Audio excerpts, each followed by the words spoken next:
মশিউর রহমান প্রশ্ন করেছেন, শেখ সালাম নিবেন জীবনের সুখ ও পরিবারের শান্তির জন্য কি করণীয়? ভাই মশিউর রহমান, এই বিষয়ে আমাদের ইউটিউব চ্যানেল এবং আমাদের পেজে আপনি একটি ক্লিপ পাবেন যে পারিবারিক জীবন কিভাবে সুখ শান্তিতে পরিপূর্ণ হবে।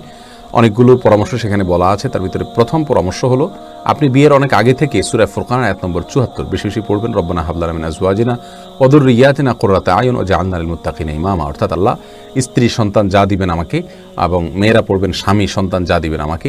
এই অর্থে এগুলো যেন আমাদের চোখ জুড়ায় এরকম হয় এবং তারা যেন মুত্তাকির ইমাম হতে পারে আমরা সবাই মিলে। এই দোয়া বেশি বেশি করবেন বিয়ের আগে থেকে। এবং জীবনসঙ্গী হিসাবে দিনদার পাত্র অথবা পাত্রীকে অবশ্যই অগ্রাধিকার দিবেন এবং নো কম্প্রোমাইজের লেভেলে যাবেন এই ক্ষেত্রে। আর তৃতীয়ত হলো, আল্লাহর কাছে সাধারণভাবে দোয়া করতে থাকবেন যাতে সৎ এবং নেককার মুত্তাকি জীবনসঙ্গী হয়। চতুর্থত হলো, আপনার দাম্পত্য জীবনের সুখ শান্তির জন্য বিয়ের সময় বিয়ের আগে যে সমস্ত অনাচার হয়ে থাকে এগুলো থেকে বেঁচে থাকবেন, কারণ হারামে আল্লাহ সুবহানাহু ওয়া তাআলা আরাম দেন না। সেগুলো থেকে তাকওয়ার সাথে সুন্নাহ পদ্ধতিতে বিয়ে করবেন, ইনশাআল্লাহ শান্তি আল্লাহ তাআলা দান করবেন।